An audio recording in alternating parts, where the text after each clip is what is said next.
Let's turn to international affairs now. The World Economic Forum in Davos well and truly underway. Political and business leaders from across the world taking part in those discussions in Switzerland this week. We're joined now from Davos by Darrell Issa, who's a Republican congressman from California. Congressman, a very good day to you and thanks for joining us. I wonder, in the bars... Well, good day. You can see it's a little cooler here than California. I imagine it is. I hope you've got your woolies on.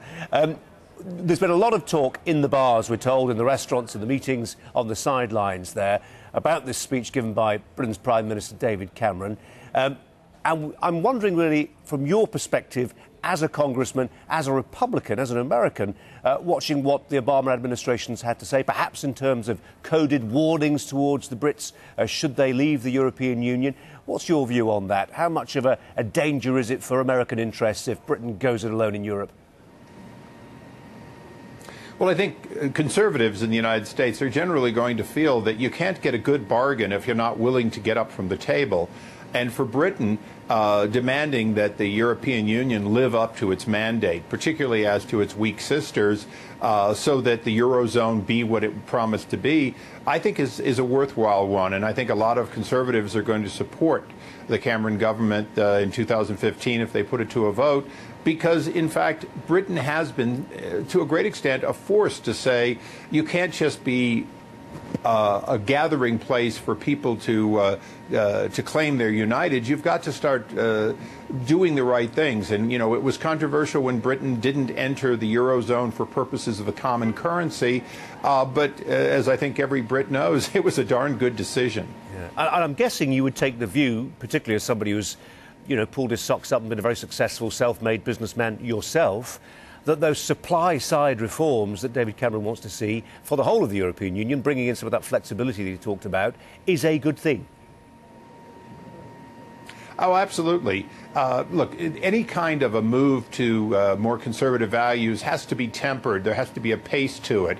But I know just the last time the Prime Minister was in front of Parliament, and he was reminding people that at one point they were subsidizing 100,000 British pounds for somebody to have a flat in London, that there comes a point where government can essentially create inflation in markets, and that's part of what his government's undoing in Britain.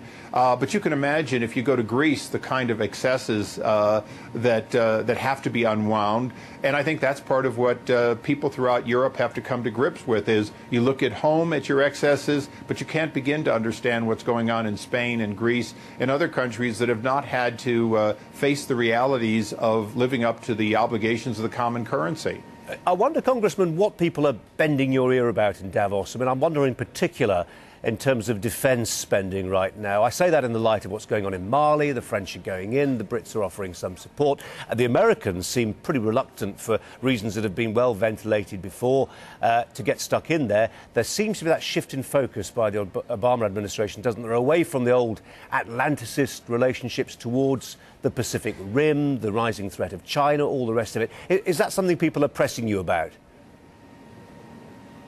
Well, we were just in Algeria 10 days ago, so a lot of the conversations I've been able to have are based on exactly what you're saying, is saying you're giving technical support versus really getting behind allies such as Britain and France and helping at a time in which you have a serious problem that could put big parts of Africa far worse off than Afghanistan, where we've all been mired for more than a decade. And that is going on in the conversation here. It's taking up a lot of time.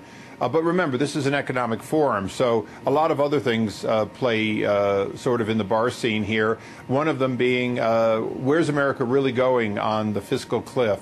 What are we going to do? Are we going to get back to some sort of budget sanity where the world can say, what's America's budget for the next year or two rather than the next week or two? And we're having to answer. Republicans and if any Democrats get over here, they have to answer the question of, are we going to work in this second Obama administration on some fiscal austerity of our government? Because, as you can well imagine, our private sector is doing better but would be doing a lot better if they had predictability in our government budgets. Because there is that sense, isn't there, Congressman, that the can has been kicked down the road, both on the fiscal cliff in America, but even to some degree in Europe, in terms of European Union reform, to the monetary system that we have.